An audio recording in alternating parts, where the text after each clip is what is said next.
Hi. So we'll talk about politics in the US part 2. We covered various issues in part 1 about the different systems of government in different countries, especially talking about the USA and in our country. We also try to understand how the President of the United States is elected. We also touched upon various aspects of how our own country works. So in this part 2, we will go into the actual stuff. We'll try to understand why the election in the US matters to the world at all and why Trump's impeachment is such a big issue. So we'll start.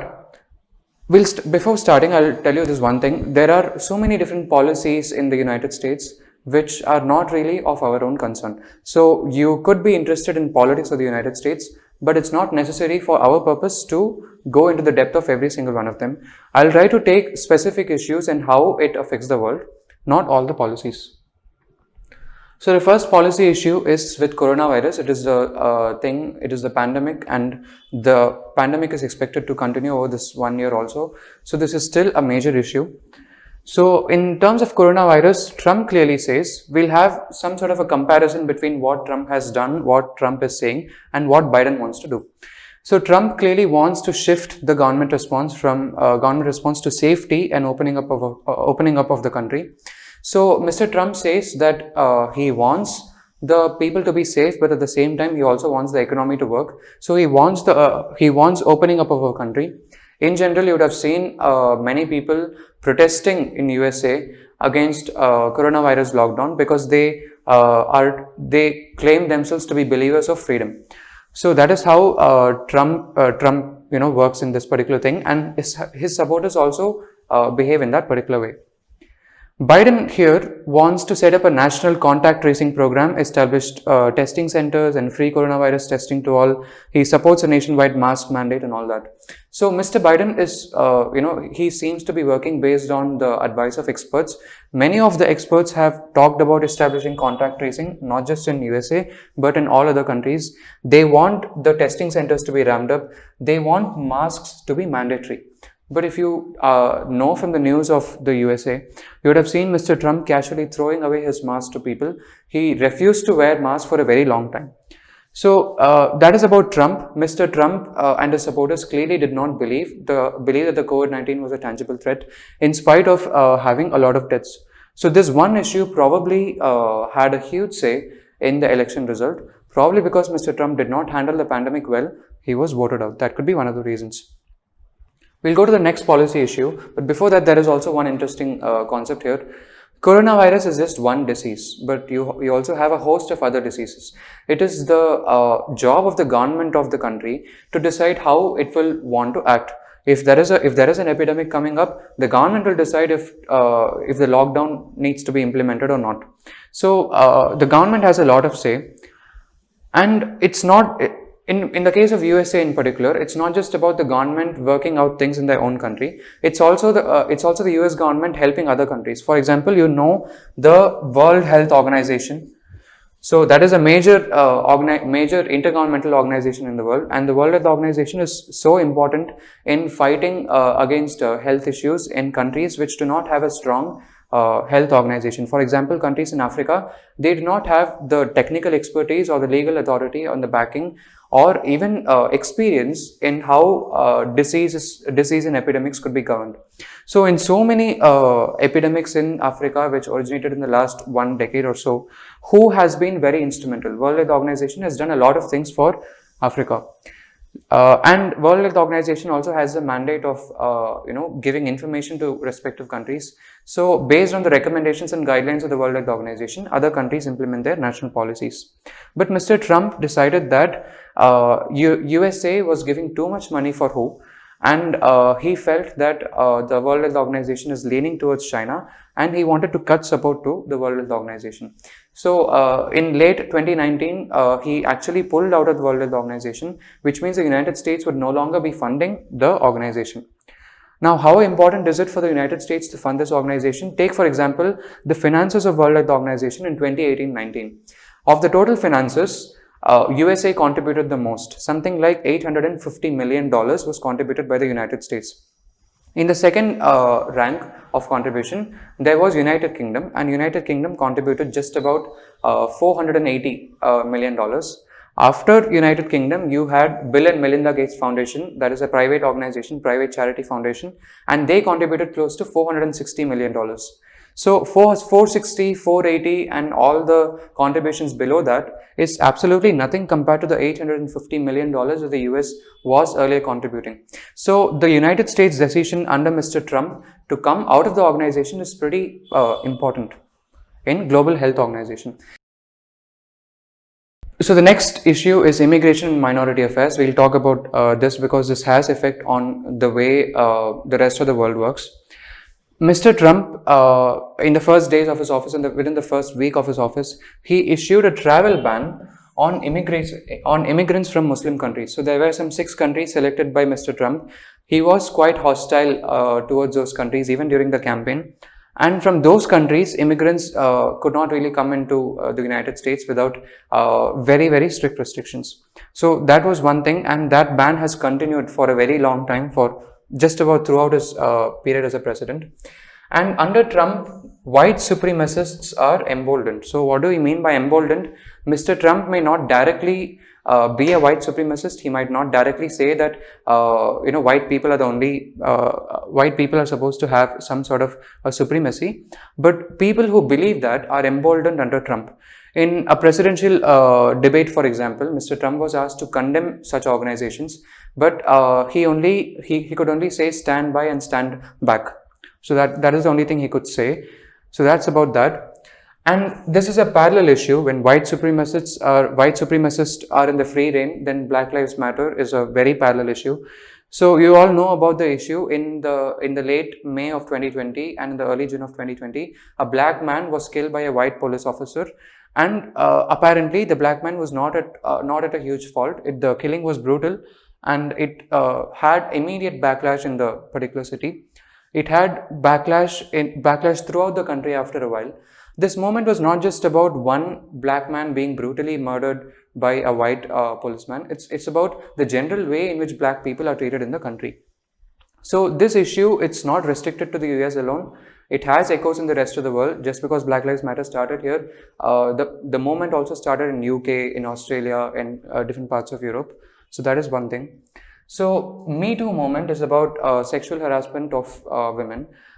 It's not strictly a minority affairs thing, but this is a major issue which could be worth talking about here. So under the Me Too movement, this is a movement that started for the last few years. It has been going on, and many people have been alleged to have committed sexual assault under this.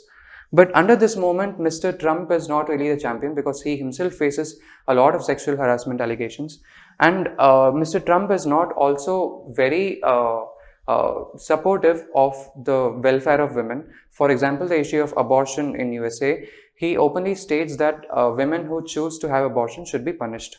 So that is one major thing. There is also this issue of curbs on visa. So any person, especially from developing country, if there is a person, let's say from India, who wants to go to USA, Mr. Trump does not want that to be an easy process.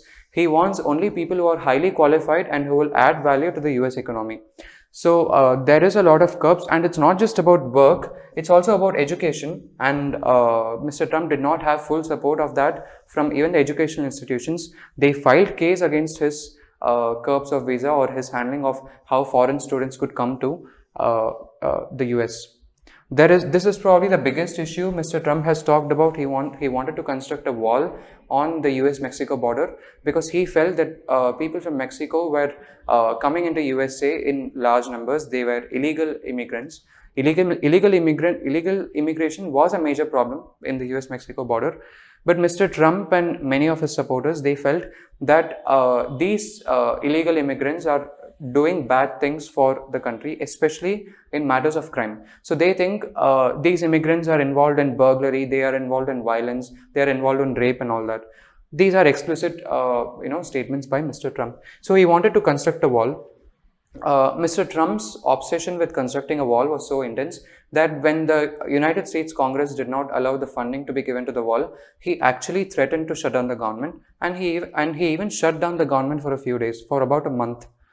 So the present status of the wall, just to be noted, is it's not completed. In some places they have started the wall, but now the president has changed, and it's likely to be in limbo for now. There is also Mr. Biden's take on the issue. So Mr. Biden supports minority welfare. He is a typical Democrat who thinks about the welfare of other people, equality under law, and all that. He condemned Mr. Trump's actions in Black Lives Movement, and most significantly, he has appointed an Indian origin woman, Kamala Harris, as his deputy, as the vice president candidate. And he is definitely not aggressive with immigration. Does that mean that he is going to allow all sorts of people to come into the country? No. The usual curbs which are existing for people to come into the country, that will still remain, but the aggression is lost, and the people they are not emboldened enough to talk about immigration as a huge issue under Mr. Biden. So that is a major issue here.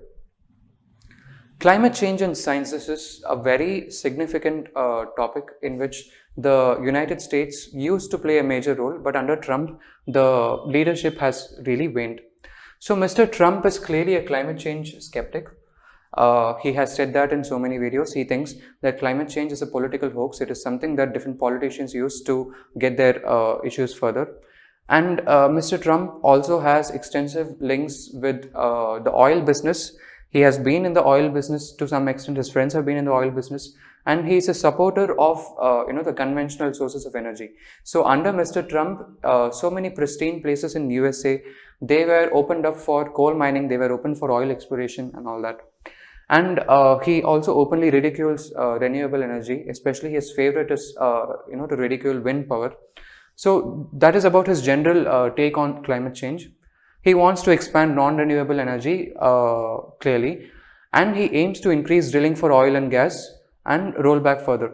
So Mr. Trump's policies on climate change were so clearly laid out even in his campaign mode that during the time of election, just before he got elected as a president, many climate scientists in USA actually backed up their data in multiple storage units, because they thought under Mr. Trump, under his policies, climate change is going to suffer a major setback, to the extent that they thought information could be taken away. So they wanted to have a backup of all that information. That was the extent to which his refusal was. And environmental protection, he felt that USA is fine. He felt that USA is clean enough. When people asked him about environment, people asked him about climate change, he referred to India. He said, look at India, India is filthy, India has filthy air, I don't see that here. So that was his take on pollution, on environmental issues and all that. The most significant action of his was to withdraw from the Paris Climate Accord. Now a slight detour, and we'll try to understand what Paris Climate Accord really is.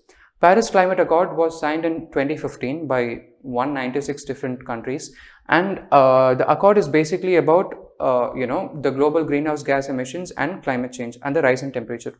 So 196 of these countries came together. They signed an agreement. They said they don't want the Earth's average temperature to go beyond 2 degrees Celsius. 2 degrees Celsius more than what it was in the beginning of the industrial era. So now it stands almost at 1.2, 1.3 degrees Celsius beyond the industrial era. They don't want it to go beyond 2 degrees Celsius in the long term. So that was the basic goal. So how do they want to go about it? They want to reduce greenhouse gas emissions. They want to move forward to renewable energy. They wanted to shift the way economics works.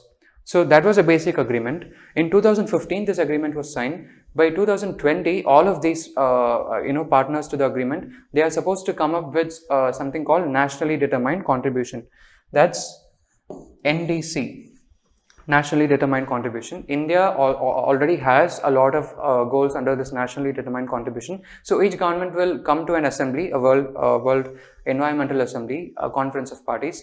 They will come there and they will discuss what their government intends to do about all this. So that is about the Paris Climate Accord. The Paris Climate Accord also has provisions for transparency, for information. The most significant aspect here is that the countries which are richer and the countries which are technologically advanced, they are supposed to help developing countries and poor countries to get technology. So under Paris Climate Accord, India was supposed to get a lot of money from developed countries to implement projects in renewable energy, for example, projects which help in environmental restoration and all that. But Mr. Trump decided to withdraw from the Paris Climate Accord. So he has essentially done that because of two reasons. He does not believe in climate change, and the other reason is that according to the agreement, the USA has to pay a lot of money and give technological support to people, which he was not ready to do. So India was standing to lose a lot from Trump's decision to withdraw from Paris Climate Accord. But thankfully, Mr. Biden has asserted many times that he wants to rejoin the Paris Pact the first day in his office. So he'd be doing that, and Biden is also a general supporter of science, and he has appointed experts at top positions. That is also true. But there is one other example that we could talk about. For example, the Brazil forest fires in 2019.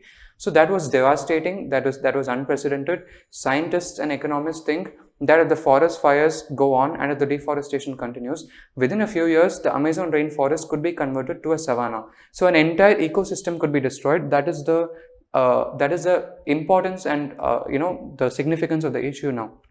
But Mr. Trump has not really said anything against Mr. Jair Bolsonaro, who is the president of the Brazil. Jair Bolsonaro is also similar to Trump in his attitude towards climate policy. He believes that development is paramount. He does not. He believes that economics is paramount. He does not care much about environmental issues. So under Mr. Trump, Jair Bolsonaro could not really be pressured. France tried to pressure Brazil for all that, but Mr. Trump did not have the that inclination. But under Biden, there could be fierce pressure on people who are not on governments which are not really doing anything for the environment's sake. So that is one take on the issue, and the people are awaiting the changes. Trade with countries. Mr. Trump's most important appeal to the American people was that he took politics similar to the manner of business. So he wanted things to be transactional. If some country is doing something positive for USA, then he was willing to support that particular country. There was no real stress towards the historical relationship or anything. So the agreement tended to be slightly transactional. For example, in the relationship between USA and India, in India, for example, India was granted a particular license by the USA called the Generalized System of Preference. So under this preference, India will be classified as a developing country, so it will not have as much tax on imports from our country. But Mr. Trump said that India is having too much of benefit from the USA, and he wanted to bring tax on imports again. So under Mr. Trump, India has been slightly on edge on trade issue because we have not really reached a trade agreement. We have not reached a free trade agreement, and it has been difficult to negotiate with Trump's administration in general. And it's not just about India. Mr. Trump has done this to all other countries. He has been tough on the EU, he has been tough on Mexico, he has been tough on Canada, and he has been most importantly tough on China, because the trade war between the US and China was hot news in 2018-19. It was all that people could talk about, and people feared that it could escalate because China is the manufacturer of the world. It is providing so many things to the world, and if the US is pressuring China to this extent, China could decide to do something else which will hurt the entire world. So that issue was very significant. Under Mr. Biden, does Biden not support trade deals? Does Biden not think of having trade deals? No. Biden will definitely support a good trade deal. For example, USA made a trade deal with Mexico and Canada. It was a trilateral trade deal. Mr. Biden thinks that the specific points in the deal are good enough. He thinks that this trade deal can be okay. Under Biden, there is also the prospect of having a trade deal for EU, for India, and for so many other countries. It's slightly better because he is not as aggressive as Trump. He's not going to be fiercely transactional. He will think about the issues that the other country faces and so on. So that's about trade with countries. There is also one noteworthy fact here. It seems to many economists in IMF and World Bank that escalating trade wars between countries could have an impact on the economics of the global world. So the global world, grows at the rate of 2%, 3% per year, but that reduced in the last 2-3 years. It was a slight kind of recession, especially after COVID-19. The global economy is on the verge of recession. Yeah, so the next point is attitude towards foreign policy. This is also something that many other countries are worried about. Mr. Trump basically wants to pull out of US presence in all international areas and agreements. He does not want US to have anything to do with with issues which are really foreign. He wants to focus solely on domestic issues. He has really pulled out of so many things. For example, I mentioned World Health Organization. He has also pulled out of something called United Nations Children Education Fund, UNICEF. He has pulled out of the Joint Comprehensive Plan of Action with Iran. It is a major deal because that particular deal restricted Iran from becoming a nuclear state. But now that US is out, Iran is threatening to increase its nuclear stockpile and it wants to develop its nuclear weapon system. So that was a major thing. He also wants to pull his troops out of Afghanistan, for example, on not just Afghanistan, all of the places where US troops are present, where the US military has an active operation. He wants to curtail that. So these are some of the things that Trump has already done. And going further, he promised to keep that momentum going. He wanted to get America out of so many things. America First policy is the strong slogan with which Mr. Trump campaigned, and that probably got him to the president position in first place. With Biden, he wants to raise key issues with many countries. So in foreign policy, sometimes it was probably beneficial to India. For example, India was implementing the Citizenship Amendment Act, and that was widely condemned by all Western media. Even in the media of the United States, New York Times, Washington Post, or any other newspaper or news agency you could think of, that act was condemned by everyone. But Mr. Trump was supportive of the act. He felt that every country should decide who the citizens of the country should be, and he did not raise any issues with that. But under Mr. Biden, he is again, as mentioned before, he is from the Democratic Party. He feels human rights and all that is very important. So he will definitely raise that issue with our country. He openly said that he is disappointed with India's decision to revoke Article 370. He is disappointed with India's decision to, to bring about the Citizenship Amendment Act. So under Biden, we will have slightly more pressure on those fronts, but we could probably have a better trade deal. Mr. Biden also will reclaim US leadership in international forums and repair relations with allies. This has been waning under Mr. Trump because he clearly wants to come out, and the United States has come out, and it is no longer the leader. It's like multinational forums are without a leader at the moment. It's not supposed to have a leader, but it was usually guided by the United States, and that was a steady hand. Now the major threat here is the rise of China. Under Mr. Trump, everything was about America. The USA was withdrawing from everything. It has been beneficial to two superpowers. One present superpower of China, and the other is a former superpower of Russia. So you would have heard about Russia actively interfering in the US elections of 2016 to bring Mr. Trump to the president post, because they felt that under Trump they could have some breathing space. But under Biden, he will definitely be fierce on Russia. He will definitely be fierce on the human rights issues of China. Under Mr. Trump, the only aspect in which he was against China was trade. So he wanted to reduce the huge trade deficit with China, and that is what the war was about. US leadership in international forums. So what are those international forums? The United States, Assembly. The General Assembly. So in General Assembly, US has not really spoken about anything. Even when Mr. Trump came to the United Nations General Assembly of September last year, he was talking about what he has achieved for his country. So it's no longer about an international organization talking about multilateral issues. It is about US coming out. But Mr. Biden wants to repair that. Significantly, Mr. Biden also wants to repair relations with allies. Under Mr. Trump, relations between the USA and Europe has been slightly strained. Under Mr. Trump, the relationship between the US and Iran has deteriorated to the lowest levels. So Mr. Biden will definitely look to have some sort of peace. He will look to reinstate the Joint Comprehensive Plan of Action if things go really well. So that is a foreign policy thing. Yeah, so in general, these are the major issues which will have an impact on the rest of the world. The election in the USA has been extremely polarized, and different supporters are going to different extremes. So if people in the center of the political spectrum are scarce. They are either on the extreme right or on the extreme left. And all of this has been fueled, the polarization has been fueled even more by social media, the use of social media companies and all that. The social media companies serve as a platform for polarization to happen in different forms. Online hate has only spread and increased. So the elections were very polarized. So this is an image from the Capitol riots which happened recently.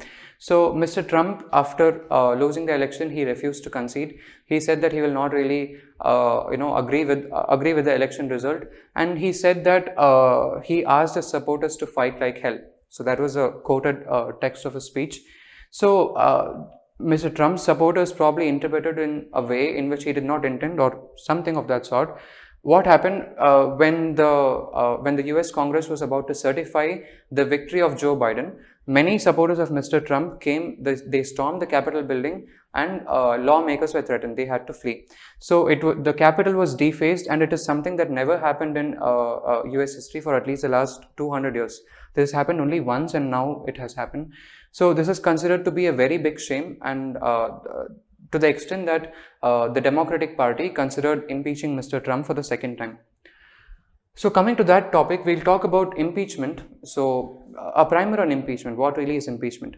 You have the leader of a country, and the leader is elected by the people for a specified time. Let's say for 4 years in USA, or for 5 years in India, or anything of that sort.